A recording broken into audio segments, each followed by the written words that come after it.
You're listening to episode 15 of the Film Festival Secrets podcast. I'm Chris Holland, and today I'm talking with Joe Beyer, who's the Director of Digital Initiatives at the Sundance Film Festival. When the Atlanta Film Festival and I started our crowdfunding campaign to help bring more filmmakers to the festival, I knew I wanted to talk to Joe because among other things that he does at Sundance in the Artist Services Department, Joe helped develop the partnership that Sundance has with Kickstarter, the crowdfunding leading company out there. And since 2011, he's helped more than 90 projects successfully raise over $2.8 million total.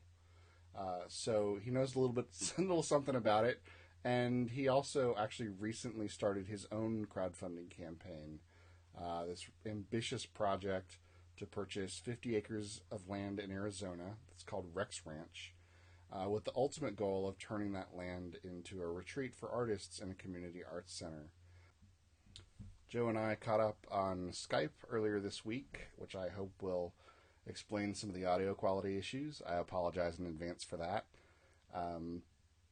We talked about his work with Sundance Kickstarter, the origins of the Rex Ranch project, and crowdfunding best practices. This is a long one.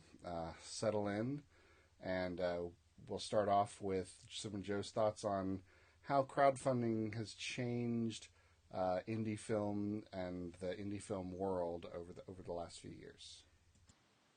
Sure. I mean, I guess I feel as if this phenomenon of the last couple years in particular is probably the third time that I've felt this kind of shift, in the business. And I'm old enough now that I can say that and it doesn't feel stupid to me because it's been now so many cycles that I've been able to be a part of and see. And this one is so exciting because I feel like, we're all a part of it. It wasn't just a change in the technology behind the scenes or something a little more invisible. I mean, I really believe we'll look back and this will be such a shift. But crowdfunding to me and social funding is the cornerstone of a slightly larger movement that I think it all represents, which is just this incredible breakdown of the barriers and control between fans and creators of any kind. And that's what I feel is most, seismic about crowdfunding is it's the rocket that led along this direct-to-fan movement and legitimized the idea that artists could connect and get their work in front of people, could be rewarded for it. We can argue about the extent to which everyone benefits from that type of success, but certainly it's changed everything. I mean, I would really be shocked if people didn't put it in retrospect in the same category as the two other changes that are most notable, I think, in the recent history, which were the mini majors that developed out of indie film's success and are now gone. So that era didn't last. Then you had the technology shift of nonlinear editing and digital cameras, which, is still in play and has changed everything. And crowdfunding will probably be, I think, in that mix someday. And it'll be fun to remember when it was, a concept that we were arguing over as if it had no future. It's funny. A lot of people that I talked to at our organization were nervous about doing it and not so sure, like, what is this Kickstarter thing, and is it a real... I kind of feel like it's analogous to online dating or online, now we just call it dating, right? Nobody really thinks of it in terms of online dating anymore. It's just what we do. Yeah. So I kind of wonder if this won't just be something we all get used to, and, we don't call it online shopping anymore. Cyber Monday notwithstanding, it's just shopping, right? So I guess I'm interested in culturally, if you've seen sort of a difference in the way filmmakers feel about the future of their projects when they know that instead of having to go hat in hand to beg Daddy Warbucks for $1 million to make their movie, they know that they can, if they play their cards right, they can build a community of people who like them and their work and go get it directly from the fans. Yeah, I mean, I would think that you would agree that the biggest freak out that's happening in the creative community is the realization that there are going to be two types of artists moving into the future. Those that have this direct, transparent relationship with their fan base, and those that choose, for any number of totally valid reasons, to stay within the traditional mechanic of having someone else present and sell their work to the world. And you can feel in your own friends and your own creative community the tension of trying to decide which type of artist you're going to be. And certainly there was a class of person that led the way because they were unafraid. They were almost excited and tantalized by this idea of having direct relationships with their fans. And then there are artists for whom it's never going to work. And I guess my evolution watching it over the last couple of years has been how valid each one of those camps are. And, the minute you mention crowdfunding to someone as an alternative to maybe a way that they're trying to finance their work, you're going to get one of two responses. And if they're against it, it's a strong response. And I used to try and talk those people into it, and make them see the positive elements that I saw. But the truth is that it's a complex thing to turn yourself from a person who makes things into a brand that makes things. And, the people that are doing this and are trying it are realizing that they're taking over not only the tasks that distributors and publicists and agents used to manage for them, but they're really taking over the philosophy of branding, where everything does need to be personal and from them, and they are the front people for their own work. And it's a tough job, and it takes a lot of energy, and it takes a shit ton of courage, to be perfectly honest about every step of it, because it's an extremely vulnerable thing. And, fortunately, people, meaning those that do give to these campaigns so far, Zach Braff, Spike Lee, notwithstanding, they generally speaking have supported this idea. The fact that so many sites are, funding every single type of conceivable idea means that, people like it.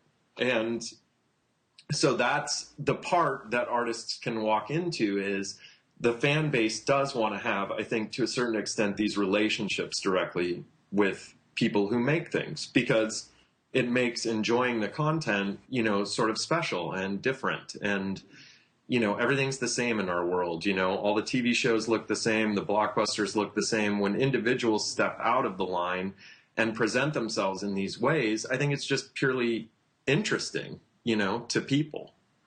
I do. You touched on Zach Braff and Spike Lee, so I don't have to. So let's talk about that. I mean, here are two widely known people who have made pictures within sort of the traditional structure, and as soon as they try to embrace sort of the democratic way of doing it, they get their hands slapped for being disingenuous, or you don't need to do this, so you shouldn't do this. Is there any validity to that sort of gut reaction that here you are trying to take over the pure spirit of our Kickstarter, or how do you feel about that? I don't know. I've tried to express my thoughts on this while it was happening, because I didn't want to wait to see who the winners were before having an opinion. And I'll say two quick things. One is, assholes are the loudest on the internet, and so that's what you hear about. And I've seen enough campaigns to know that some hater comes out of the woodwork and makes themselves known pretty predictably. And then the second thing I'll say is, my friend Mike Mohan, who I think you know as well, a great guy, right in the middle of the early days of the Zach Braff controversy, posted a wonderfully simple idea on his Facebook page, which was, he didn't much care for Zach Braff's film. At that point, the only film he had made. He really didn't feel compelled to support the Kickstarter, with his own dollars. but he sure was thankful that he had just made it possible for his own mother to understand what Kickstarter was. And that's a metaphor for what, happened, but that's true. Zach Braff and Spike Lee did more for the creative independent film community by publicizing and making it understood what the thing was than any of us probably could have done with our small celebrity statuses.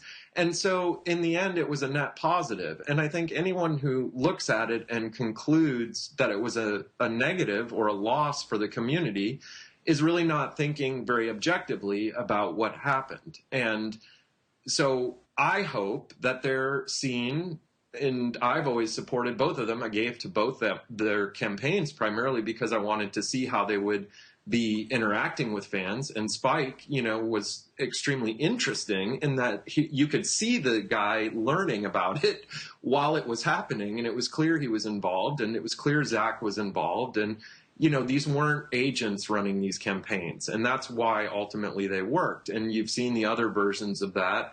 And, there are campaigns that have a luster of, management behind them. And those were individual campaigns. So it goes back to my original point about what makes this so great, I think, is that it's so human. When it works, it's human, and it's not formula, and you can't predict these things very well, and it's interesting. Very true. I backed the Spike Lee campaign, as I back a lot of campaigns with a single dollar, because for a lot of campaigns, I'm just like you. I just want to see what it looks like from the backer's perspective, what they say in the private backer, and how that all unfolds. So it's super, super interesting. Dude, you're the unsung hero that makes it all work. It's not the people that drop $1,000. It's the adventurous people like you that back multiple campaigns with small amounts. I mean, that's the bread and butter of the machine. And, that's wonderful. I mean, I feel connected to every campaign that I've given to, and I don't tend to give a lot. The upper level for me is like a $50 donation, but I want to drop smaller amounts on more campaigns that I find interesting and people that I find interesting and worth supporting. One thing that's worth mentioning that I don't think a lot of people realize is that when you back a campaign for any dollar amount, even one single dollar, the Kickstarter referral machine kicks in, and it'll send emails to all your friends who follow you on Kickstarter and say, Joe just backed this campaign. It doesn't tell them how much you backed for, it just says that you backed. And I don't know about you, but when I see other people on Kickstarter backing interesting projects, and I go, hey, my friend Joe just backed this film I've never heard of, like, what's that all about? It is a powerful form of endorsement. Well, gosh, I feel flattered that that comes your way. I mean, the social functionality on Kickstarter has been interesting. They had a lot of great hopes, I think, for it. And myself, maybe backing too many campaigns, I felt a little overwhelmed by all the information that I was receiving. And so I quieted it down a little bit. But it's the same thing that makes it work if you post it on Facebook or Twitter or anywhere else. People are interested in their friends, curious projects and ideas and links and articles and cat videos and what have you. I mean, we all gravitate to. I just read in this great new magazine I've been getting called Orange, which is about social media. But they had a very interesting data analysis that most people now, given the amount of information that we receive, can only pay attention and have meaningful relationships with about 150 people at a time. And obviously that number, fluctuates all over the place. People come in and drift out of your life at certain points. But it's an interesting idea that the influence that you're able to process and intake comes from a very small circle in your life. And I think that probably is true if you think about the way that you pay attention to things, normally or instinctually. Yeah, I definitely have to, on Kickstarter and elsewhere, segregate my quote-unquote friends into those people I really want to pay attention to and those who I don't mind being acquainted with, but, that's just noise to me. So it applies everywhere. Let's talk a little bit about your work with Sundance. What it is that you do there. Tell us how you got there. First of all, how I got to Sundance. Oh man, it's don't have to do the long version. Let's just hear no. the Joe's Notes version. Super lucky. That's the first thing I'll say. I had heard and admired about Sundance so much since I went to the festival for the first time, but I had always heard how loyal people were that worked there, and it was very difficult. I was told, no one ever left. And so one day after working as a writer for 2 years, I saw a job listing for assistant to the director. And I thought, oh man, that's a killer job. That's, what a great job. And so I faxed my resume in, and John Cooper actually interviewed me the first time. And, from that point on, I became a part of something so much larger than myself, with such amazing opportunities to be impactful with the creative community and artists in general. And, and I've just been so lucky that over the years I've been a part of this transition in the industry, which then made my job possible, which was dealing mainly with emerging technologies and, social media before it even had a name, and digital distribution before that was even feasible, and crowdfunding, always on the edge. And it's not because of my instinct or anyone else at Sundance is that we've been, I think on the forward edge of a lot of these movements. It's because we've had the courage to always listen to our artists, and they're always telling us what's next. They're always ahead of us. You can imagine, with all of the alumni that we have, what amazing things they're doing across the world at any given time. And so, crowdfunding was a result of watching our alumni use it before we had a concept of how to bring it into the fold. But, that's the lucky part of working at a place like Sundance that is such a magnet for talent.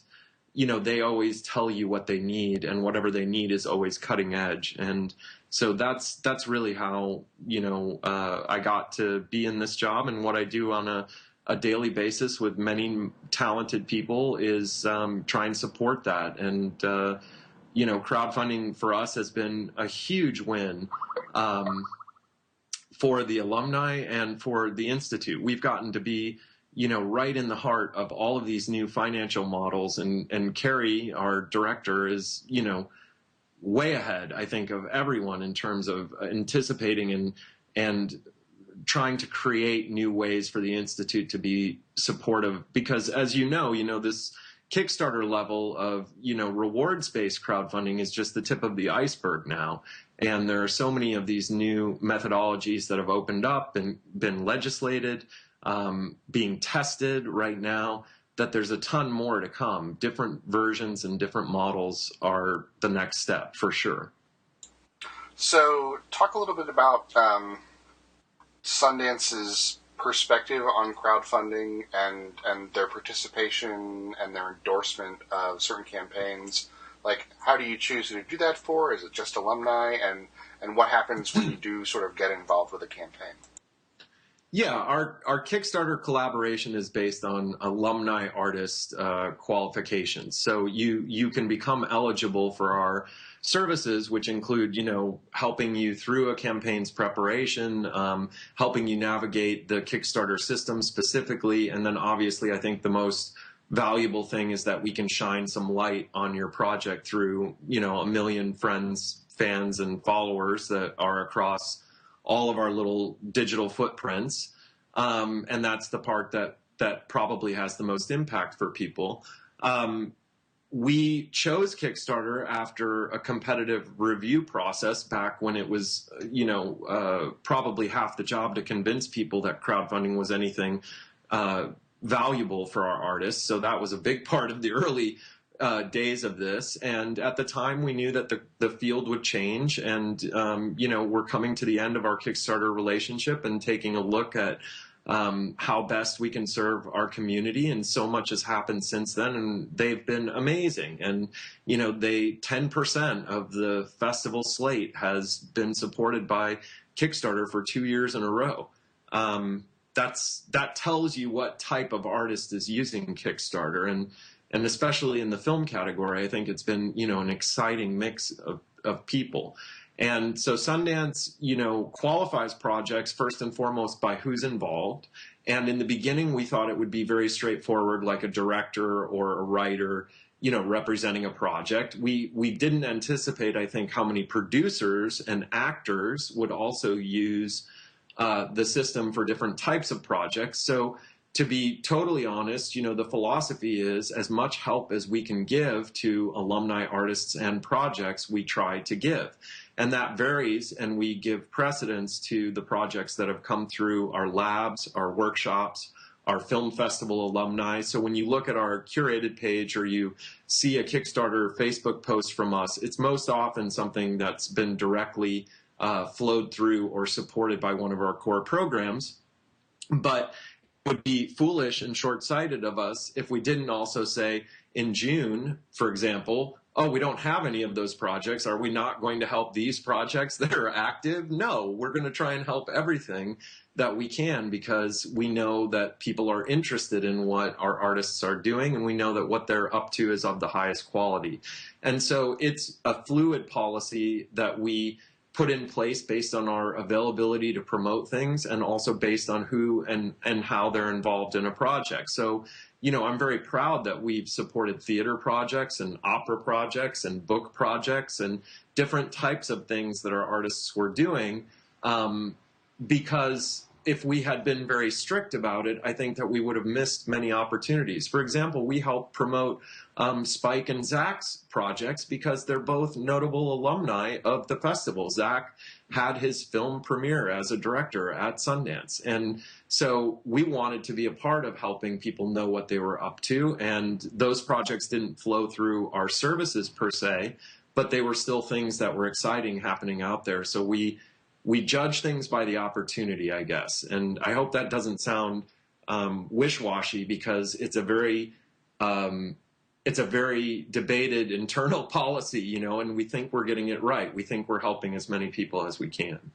Do you think the audience that comes to Sundance to watch movies, and do you think like the bulk of the audience is aware of Kickstarter and crowdfunding and how those things are shaping the films that they're coming to see?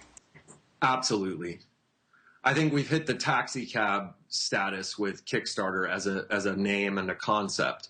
Whether or not they understand that there are other platforms that do these things is not even important. Kickstarter is both a platform, a brand, and a verb.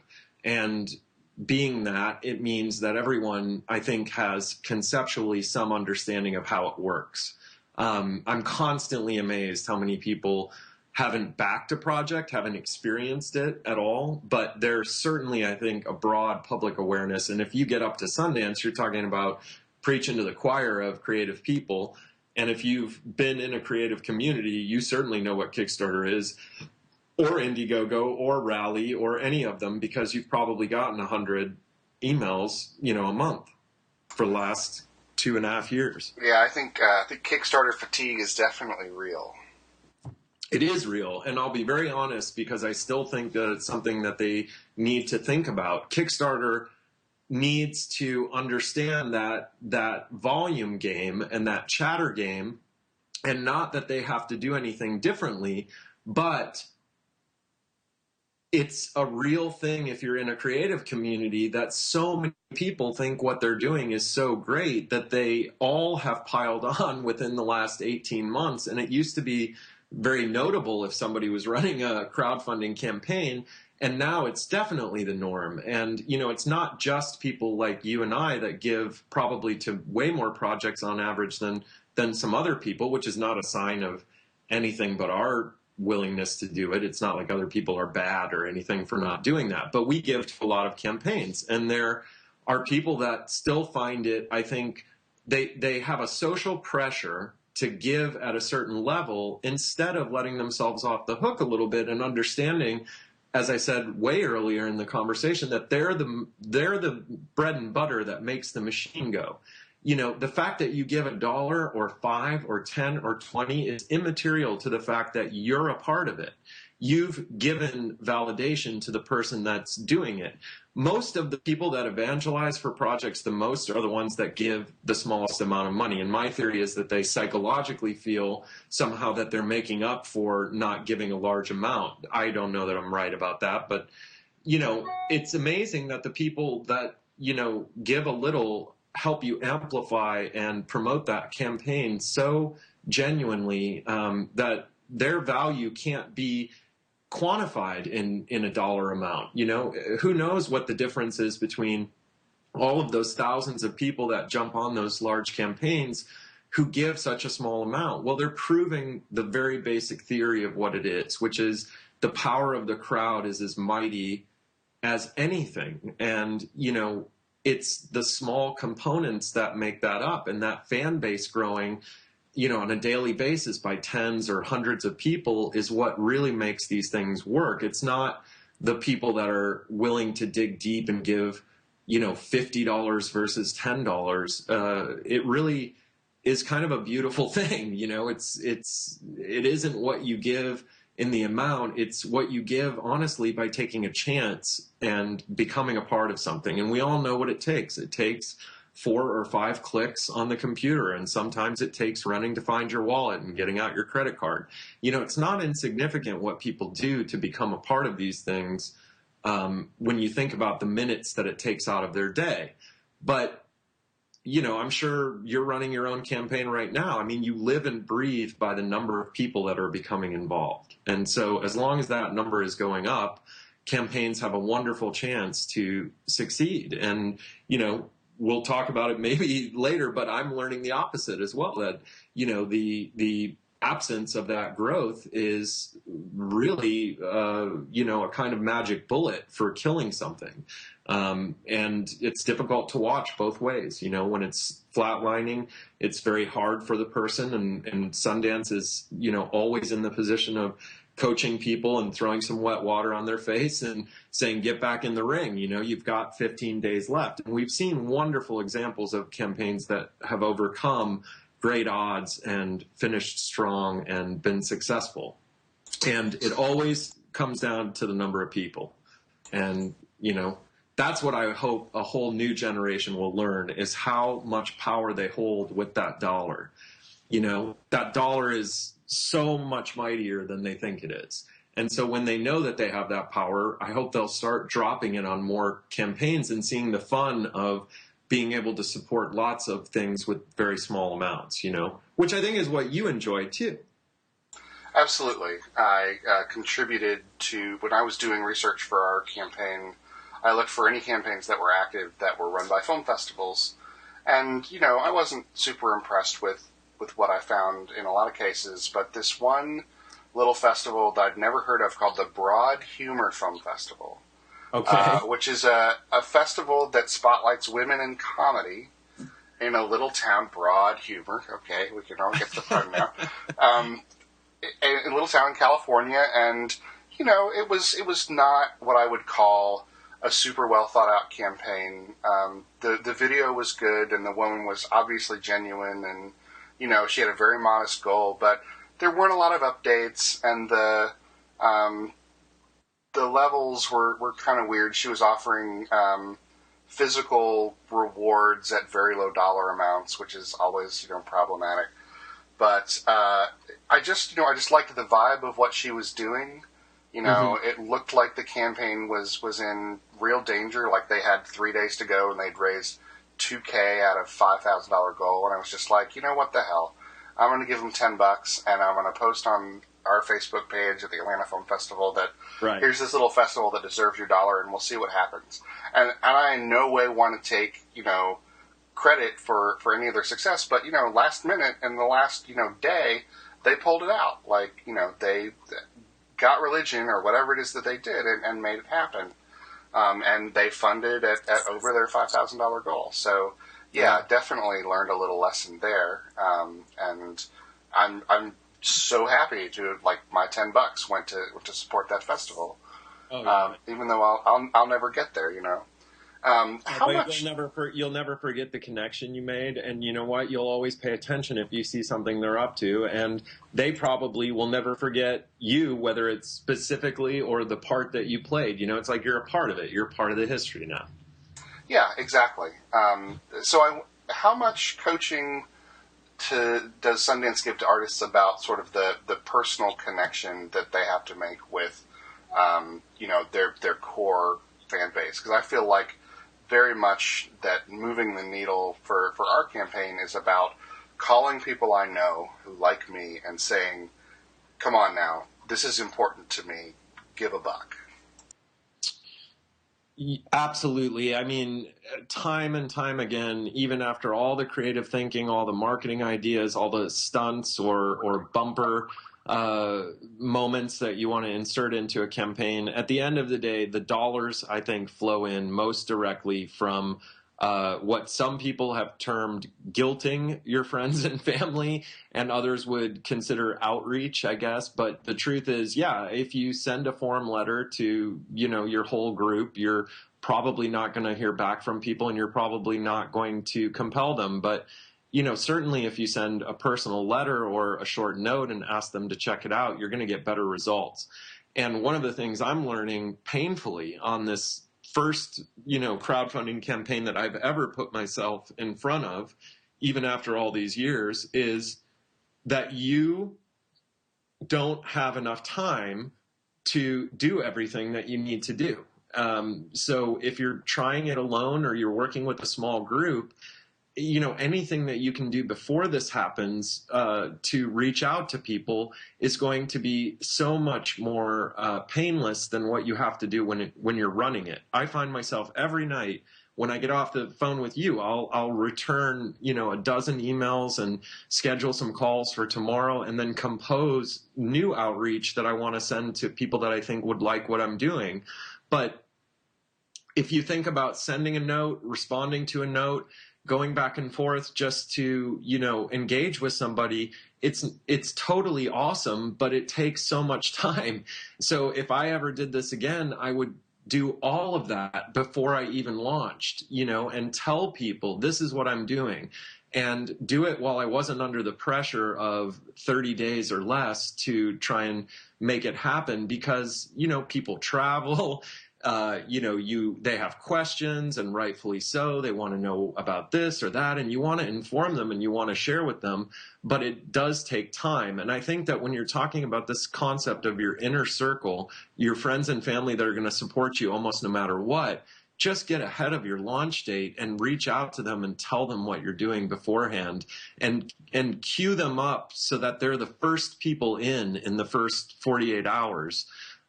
So that you can move on to expanding your circle of reach and reaching new people that might be interested in what you're doing, and not playing maintenance on the relationships that you already had, relationships you had before you started the crowdfunding campaign. Does that make any sense to you now that you're doing it? It makes total sense to me. One of the things, I did a little bit of that, and we meticulously researched our campaign. We we did everything right from sort of a technical perspective, except for our Amazon payments account. And although I had sort of, started warming up some of my friends and family kind of relationships, when it looked like our Amazon payments account might not come through, I sort of took my foot off the gas, because I didn't want to embarrass myself and say, this thing is coming, and then have it not happen. That was a mistake. That was another, I've done it too, but that's what they call a rookie error, because it will take 10 to 14 days. And so that's a great thing if we can pass on to anybody that's setting it up.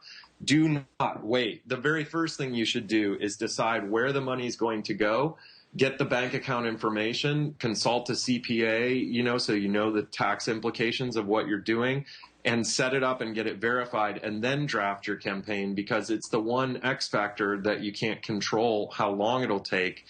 And it's essential to being live, like you said, like you were about to pull the trigger and tell people go there, but you weren't assured that it would be open for business.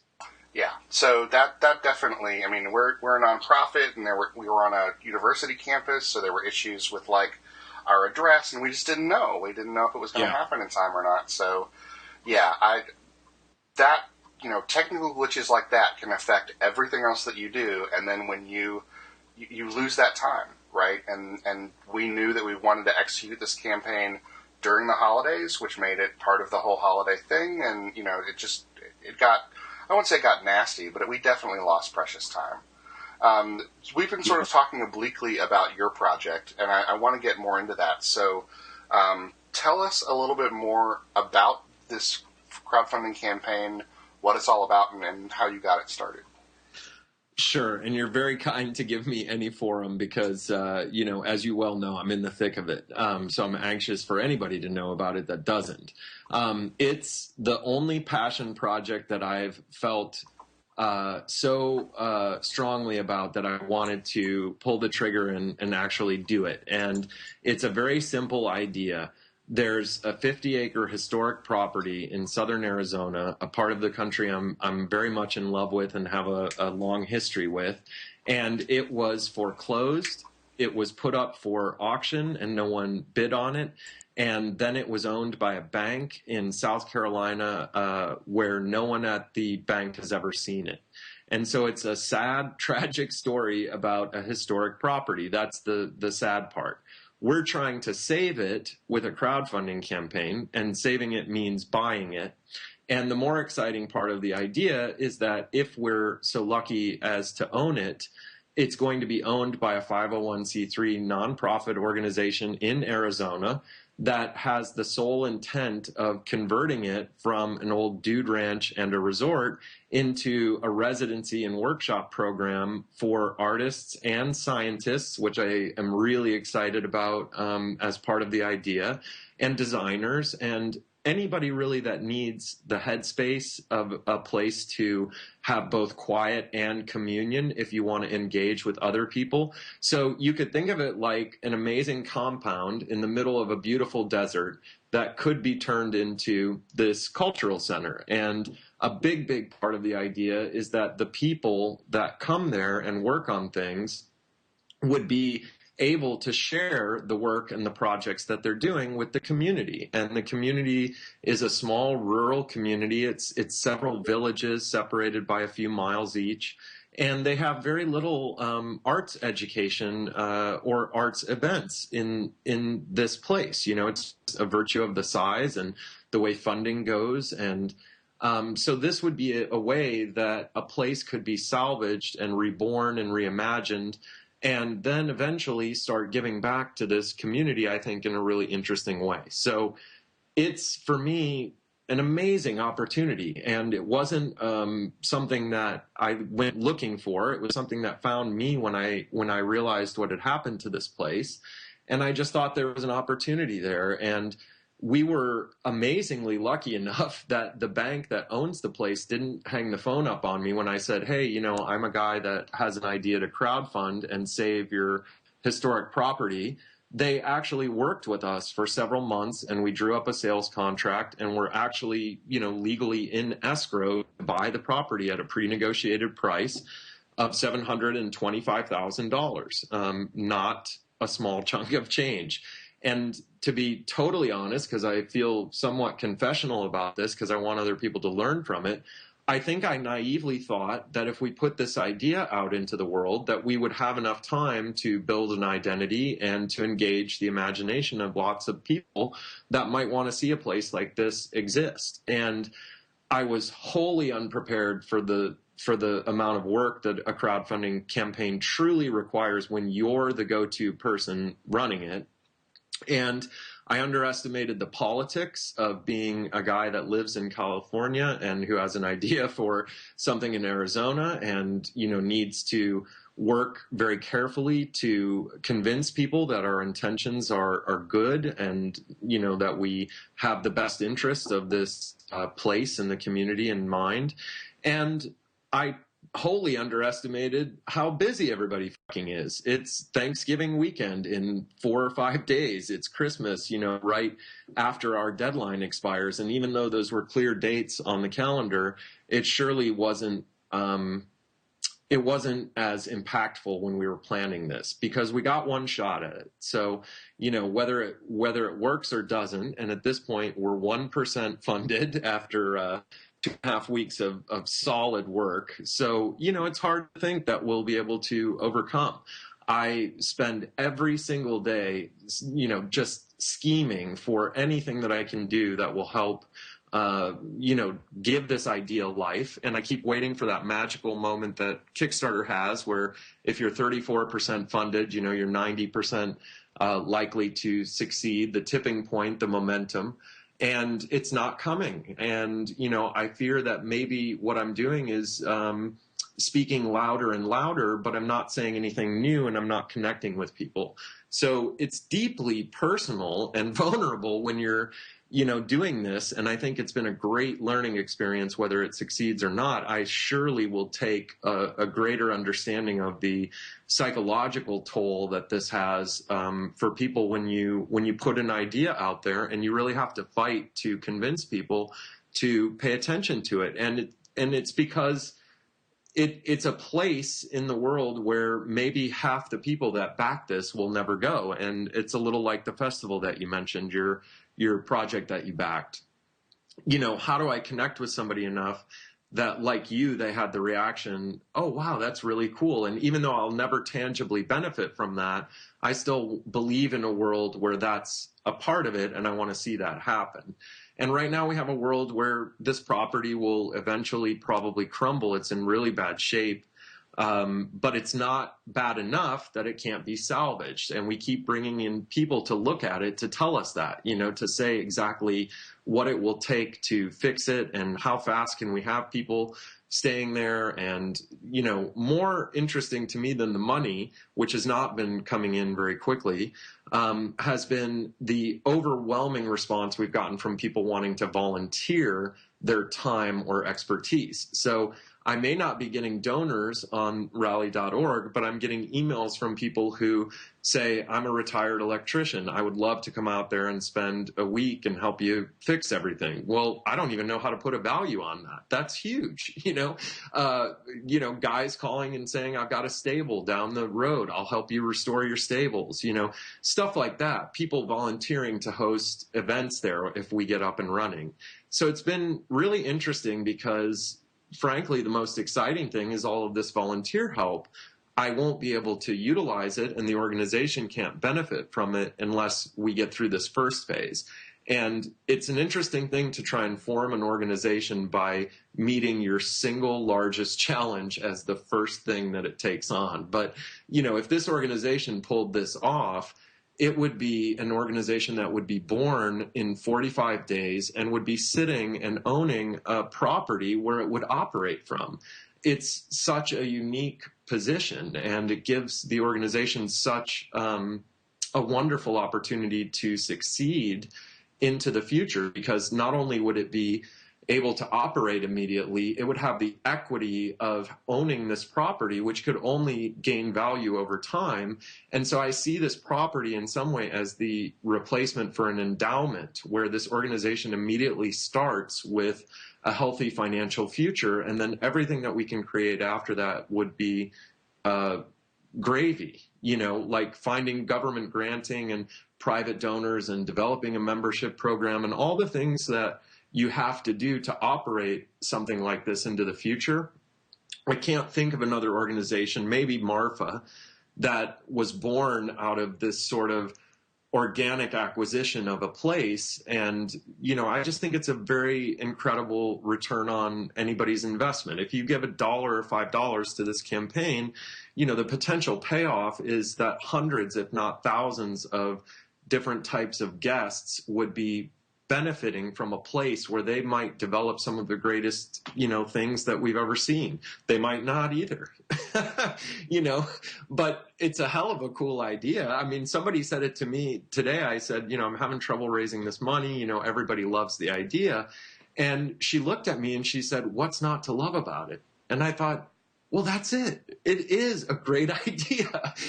I just wish that I could find a way to communicate it more effectively or to let people in on what it is that they could be a part of creating. Because I feel as if they connect with that, it's sort of irresistible. It's what got me interested enough to try and convince all these people to become a part of it. And now I'm responsible for the outcome, which I feel heavily. But, that is the project I'm working on, and there will be plenty of time to look back and see if I created it poorly. But it's a very vulnerable thing to consider yourself a crowdfunding expert and then put yourself out there on a campaign of this size and have it going slowly is definitely a challenge for me. I feel personally confounded to get out of it with success. But I'm also totally committed to pushing it until the final moments. And I'm often reminded of Ted Hope, at LAFF one time. Somebody said, how'd you become such an expert with this social media, new technology stuff? And he was like, I wasn't afraid to fail. And so I just tried anything. And I thought, well, that is sort of where I'm at with this project. I'm going to try just about anything at this point because all the well-laid plans that I had have had the effect that I wanted, which is they've introduced people to the concepts, I think, of what we were trying to do. But I'm not sure that they have worked in terms of creating this fan relationship with people where they really want to see the idea happen. That's not to diminish anybody who's been supporting it so far. That's truthfully the most honest thing I've said about it since we began. But it's an interesting point that you asked me about it because we've got exactly 3 weeks left as of tonight, and people would definitely question whether or not it can be done. So certainly I'm attracted to the idea that we can pull it off because it would be the greatest comeback since Lazarus. Well, when you swing, you swing big, Joe. Yeah, people have been reminding me of that, Chris. It's funny because there's an advisor to Sundance, Joan Darling, and she's been like an advisor there, almost every summer, I think. But her famous thing that everybody walks away with after they have a meeting with her is, you can't hit a home run without taking a full swing. So win or lose, this is definitely a full swing project. I mean, people were very skeptical that this would even be possible, and now I respect their skepticism. but I was eternally optimistic, and I still am. I really do believe there might be a way to pull it off. Well, for what it's worth, I believe in it too. I think, I don't know if you modeled this after any other art centers or anything, but you mentioned Marfa, Texas before. Marfa was what I was thinking of when I saw the video that you put together, and just like, this is a place that's obviously very special to him. And that's the connection that I think you're looking for in most other people. The question is how to get past that initial friction. And I don't want to turn this into from a very open conversation about vulnerability and the emotions of crowdfunding into a technical conversation, but I do wonder how you feel about the restrictions or maybe the problems that you're faced by the platform that I won't say forced you to use, but that circumstances led you to choose. Rally is not something I'd ever heard of before. Yeah. And I know Kickstarter has certain restrictions on what you can and can't do. So can you talk a little bit about how you came to your decision about which platform to use and what the circumstances were? Yeah, absolutely. And I want to be very honest about it. Certainly because I've worked primarily with Kickstarter as the funding platform, based on the relationship that we had at Sundance, I would have loved to use Kickstarter, if only because of my own familiarity and faith in it. That's definitely true. And what I respect most about Kickstarter, to be totally honest, is how diehard they've been about having values. And ever since the beginning of the company, it was clear that the people behind it were value driven, and they thought carefully about certain things that the platform did and didn't do. And one of the things that they initially decided was that they wanted it to be for creative funding, meaning for creativity as it's most broadly understood, and not for causes and nonprofits and capital campaigns and things that were already represented in the culture. This type of creative funding was not represented in the culture in a way that they made possible. So my admiration is eternal to Kickstarter. That being said, I wanted to use crowdfunding. I knew I had to use crowdfunding. I didn't have $725,000, and I've put a significant amount of my own money into this campaign very willingly and proudly to get it started, but I won't likely make it back. And I needed a partner, and instead of using one of these platforms where I wouldn't be able to call the person that ran it, I wanted to be able to talk to somebody and have them be a partner in what I was trying to do, because I saw it as a civic project and I needed more than just a way to collect people's money. And Rally was very interesting. I love their name. I love the brand. I think the action item that they're all about is, perfect for the space. And I liked the way that their layout worked. And I also loved the simplicity of their contribution, user interface. So there were a ton of things that I still feel very strongly that they do extremely well.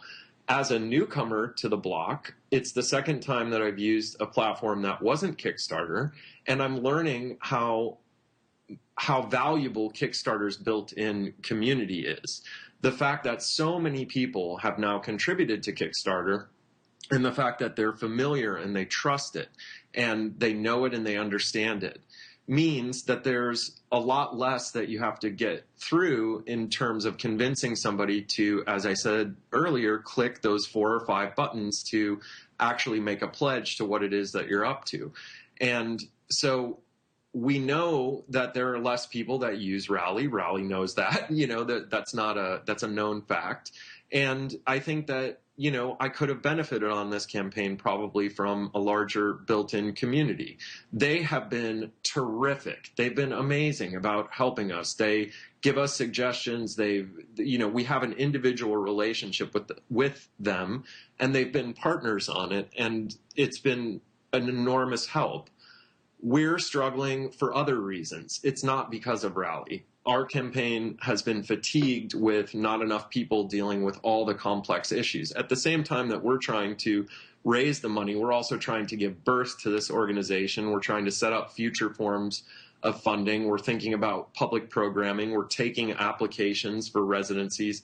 There's too much going on right now for any small group of people to tangibly manage at an expert level, but it has nothing to do with Rally. Kickstarter doesn't allow you to raise money for causes, and they also explicitly do not allow you to raise money to purchase real estate. So right off the bat, it wasn't even worth a friend phone call to see if I could squeeze the project through. You may have seen today on Kickstarter, they alerted Hal Hartley that he cannot grant distribution rights as a reward on his campaign. And that was an interesting thing that he was doing that many people were talking about, and they've shut him down. And, the Kickstarter machine will take campaigns offline that don't meet the terms of service. And so the worst thing in my mind would be to launch a campaign like this for Rex Ranch and then have it removed from one funding platform and have to scramble to put it up on another. So for all those reasons and probably some more, we chose to work with Rally, and, we're trying it. And I'm encouraged because I have heard from several people that don't know it, that it was an easy system to use. And that's exactly what we wanted to hear. The interesting thing with my campaign is the place where Rex Ranch lives, the actual location, the demographic of the region is much closer to retirement age. It's a little bit elder compared to many parts of the country. And the bulk of our donations that we've received have been by check, something I never would have imagined. We just, as a last minute thought, set up a P.O. box to collect donations by mail, and we've actually received more money through check donations than we've received online. And there is no way for the checks to be reflected in the online giving. And so I think that there's a perception that we're doing maybe a little bit worse than we actually are, but it's because we have this whole other form of funding that I personally never in the beginning anticipated would be as large a component of our overall campaign as it's ended up being. So a lot of different things I've learned.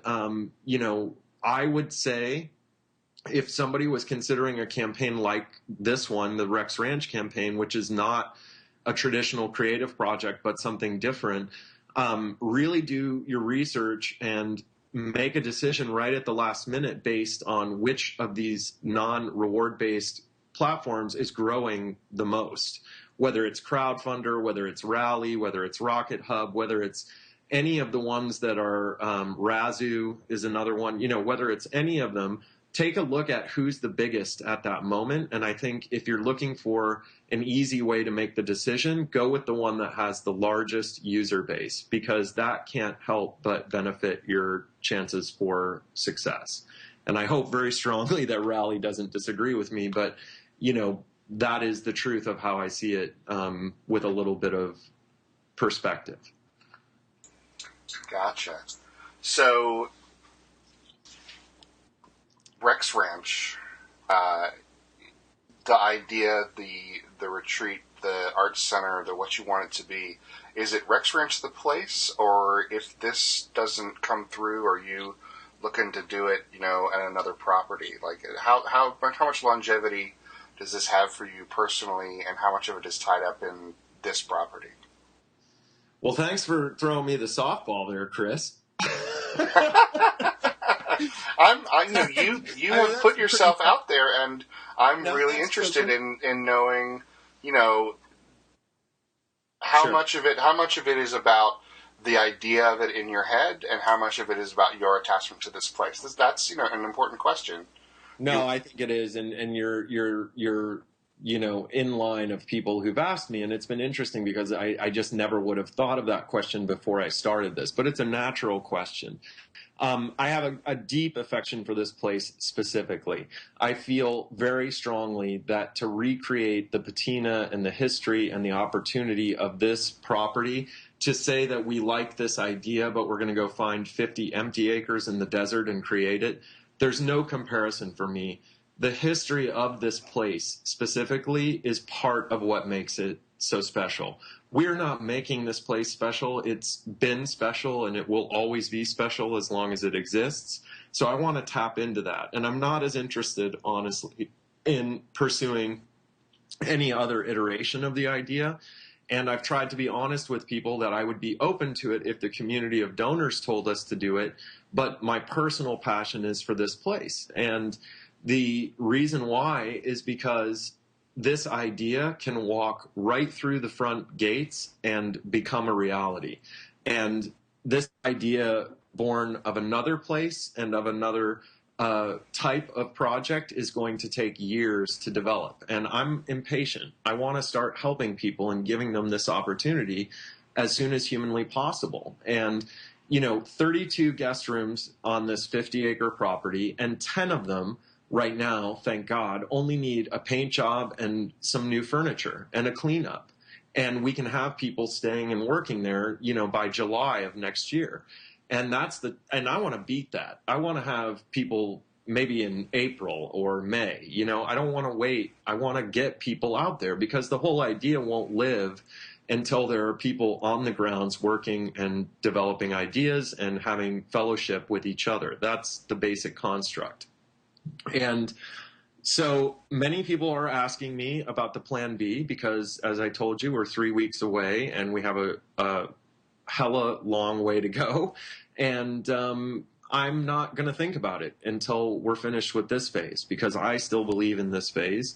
And stubbornly, I want to see it through. And there will be a time when we can have a board meeting after this is done, and we're going to put it out to the community, and we're going to let them vote. And, the SurveyMonkey form is ready to go, and we're going to ask people, what should we do with the money that we raised? And I really respect the hive mind on this, and if they want us to keep going, I will.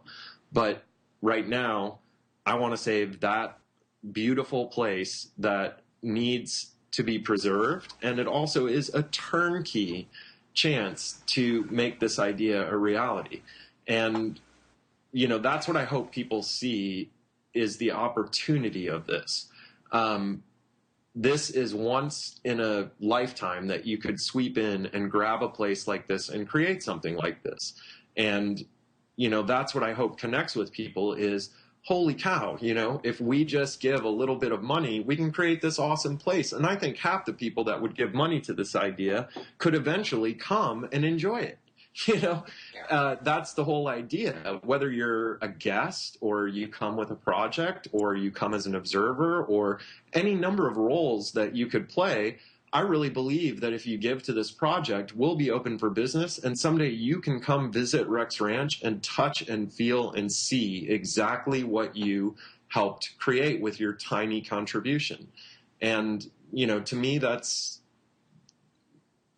you know, it's why I am going to keep going, because I believe in that idea.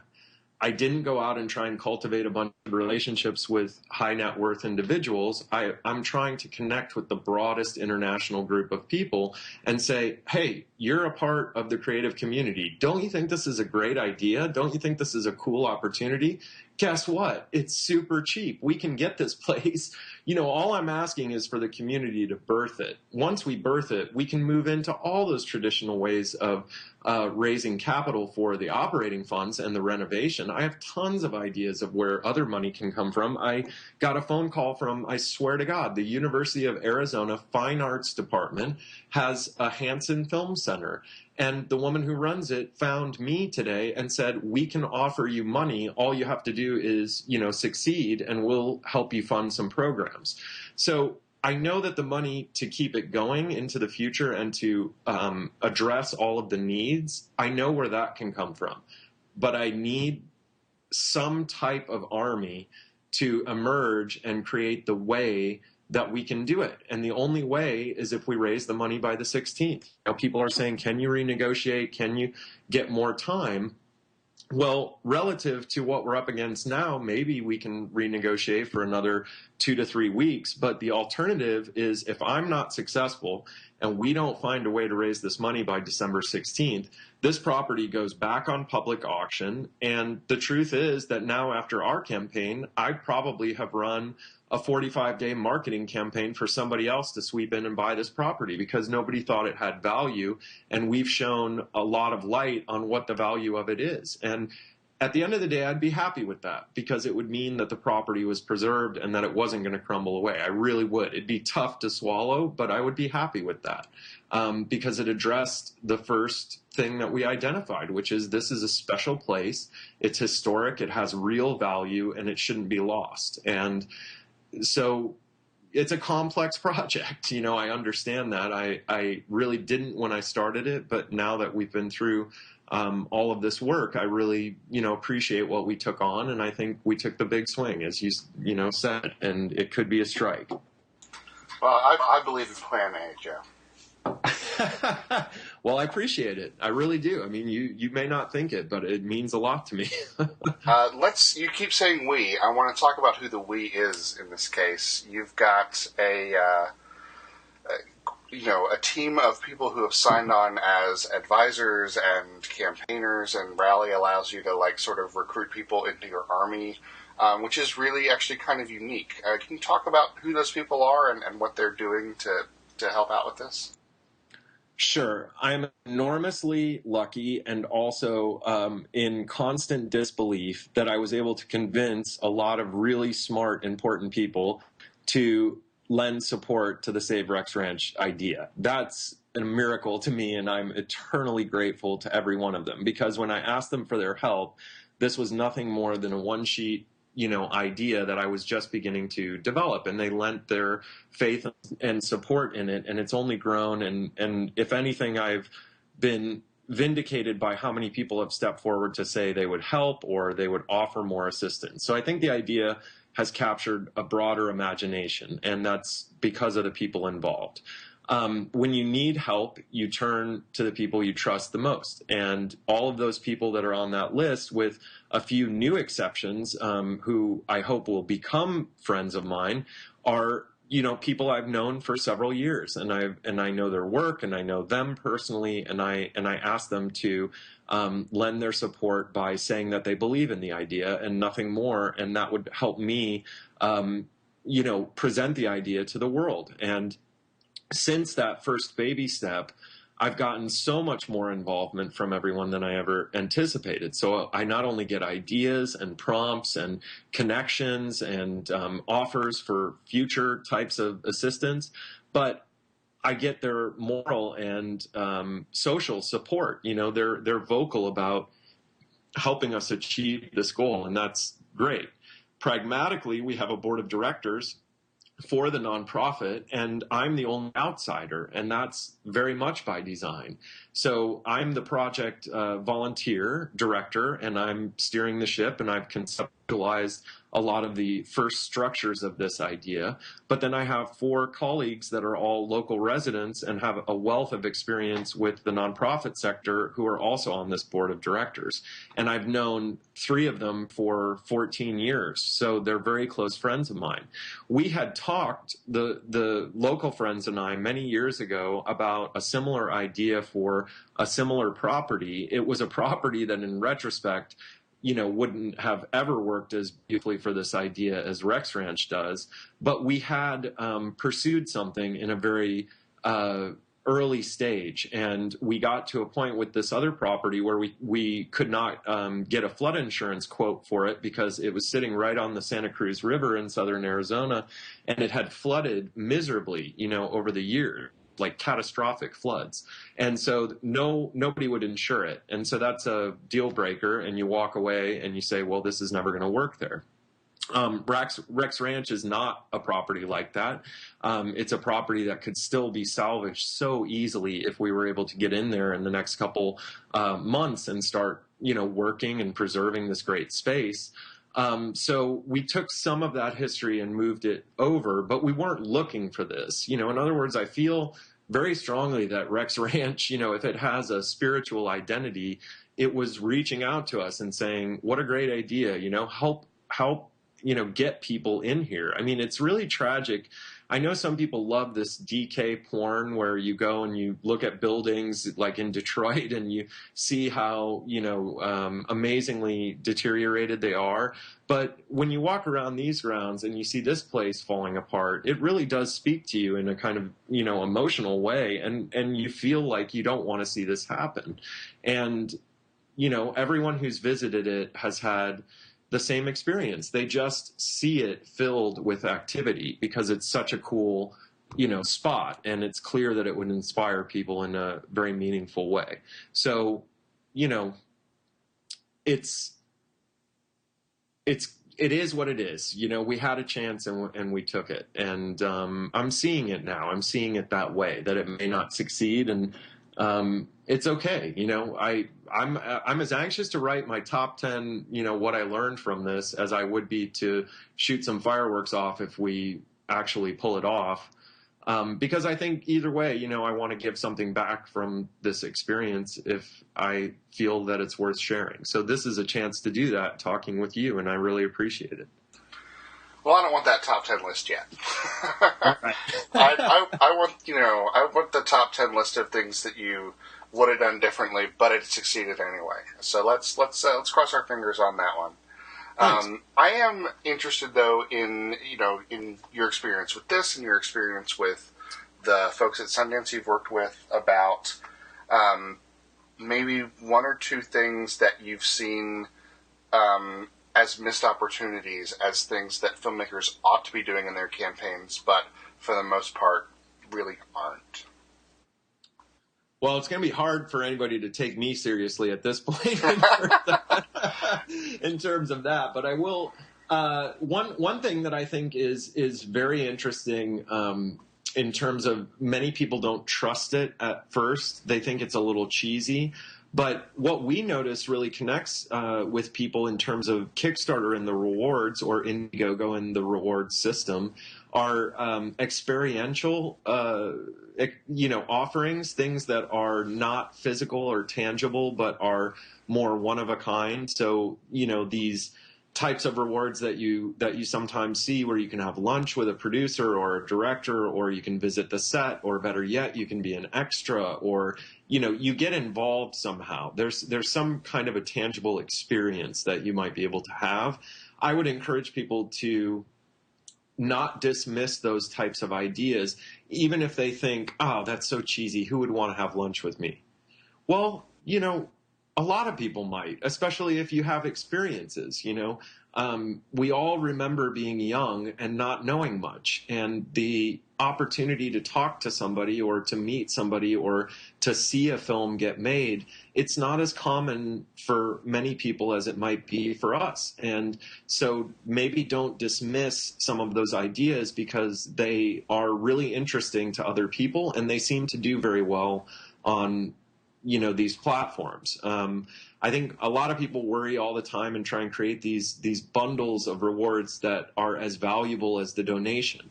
And I know Kickstarter famously says we're not a store, and that's a good message to have. But don't worry so much about the value of what you're offering, because people wouldn't be giving to you if they didn't think ultimately that $1 or so was going into your pocket. Otherwise, what's the point? So, if the DVD costs $19 and you're charging $20 because you're afraid to charge more, that I think is also a kind of rookie error. People need to connect with you, and they understand that some of their money is going to go to benefiting you. They don't think that every dollar they give you should be translatable into a physical product or a good. I remember Andi Timoner ran her campaign on Kickstarter, and the reward that I think was most taken in the final weeks was an invitation to a party that she would throw. And she would just promise to get interesting people there. And, you had to be in LA, I think, to be a part of it. And, that was what people were attracted to. That's not a T-shirt, and it's not a bumper sticker. Obviously, it's an experience. And so those two things, I think, are flip sides of the same issue when you first come to crowdfunding. But if I had a recommendation, I would say focus on those, and don't be afraid to give people experiences, because they seem to really want them. And Rally, is not rewards based, and that's been one of the struggles that I've had, because we have a lot of great ideas and things that I feel would incentivize people to maybe get interested in us, but there's not a clean mechanism for offering that in the same way as Kickstarter or Indiegogo. I'm not saying it would have made the difference. I'm not sure that it would have, but it would have been nice to, right now I'm just asking people to donate. I can't really give them anything in return other than the goodwill of being a part of it. And I do think that, one of the cool things, as we started talking about maybe before you hit record, was your Atlanta Kickstarter. And the very cool things that you were offering, and they were experiences. Being a part of your short film deliberation, being able to participate wherever you live in the Atlanta Film Festival, that's a different type of reward. And you conceived something I think is really cool. So it's an example, I think, of the type of thinking that people should apply. And that would be a bit of advice based on all the campaigns I've seen. Would you agree with that? Absolutely. And that was a very nice way of turning the question into a compliment on your interviewer. I appreciate that. But we very specifically, we like that reward level. $25 is the most, common reward level, like the average reward level that people choose. So we wanted to make that something special. And we also wanted to make it something that people who were not in Atlanta could take a part of. And that sort of jumped out at us as a possibility. So we're super excited about that. And the fact that the direct result of that vote is that we will fly that filmmaker to Atlanta to receive that award, I think makes it even more exciting. Yeah, and it's you priced it perfectly, you described it perfectly. Really, man, compliments, because it's not easy to do. You see every day examples of bad kind of ill thought things, and yours are very thoughtful. So thank you. I appreciate that. Well, your campaign is also very thoughtful, and so now, when I ask people to support our campaign, I'm going, have you heard of Rex Ranch? Because that's, oh, thanks, man. I think, there's a lot to, a lot to be learned there. I know you've learned a lot. Well, let me go interview style then and flip it on you. If you were looking at our campaign, I'd really love to know, like, what's one pivot you think we could do right now that might help provoke some activity? Well, I haven't, I've only been a backer for a day or two. Okay. And I haven't seen what outreach you've done. But, if you're doing regular updates to your folks, that's good. I have seen, I know you did a video that you're in, and that's sort of your plea video, and you've got some footage of the place. You keep talking about how beautiful, how special, and this, and I'm not seeing a lot of that on the site. Okay, that's good feedback. And, you have, filmmakers in your stable, I'm sure, who, it's probably a little late notice now, but, when you're trying to communicate the sense of a place, you got to show people. Show, don't tell. Okay. So that I think pictures and video, where possible, are super, super important. Cool. Well, I'm headed back there this weekend, so I will take that to heart and see what I can do to help make it more, three-dimensional for people. Yeah, I would shoot the heck out of that place. Okay. Fill up your phone. Okay. Man, that's great. If you think of anything else, let me know. I mean, honestly, nothing that you might think of will be old to us. We're just running the thing. So sometimes when you can't see it from the outside, people who are looking from the outside, like that's a great note. I will take that to heart. Well, I think that's a big one for everybody, is ask for outside advice, because you're too far in it to know what's going on. Joe, thank you so much for joining us and imparting all this wisdom. I think I got a lot out of it, and I know that other folks will too. You've been listening to episode 15 of the Film Festival Secrets podcast. Again, my name's Chris Holland, and you can check out the Rex Ranch project at rexranch.org. And you can check out AtlantaFilmFestival.com for our Kickstarter project.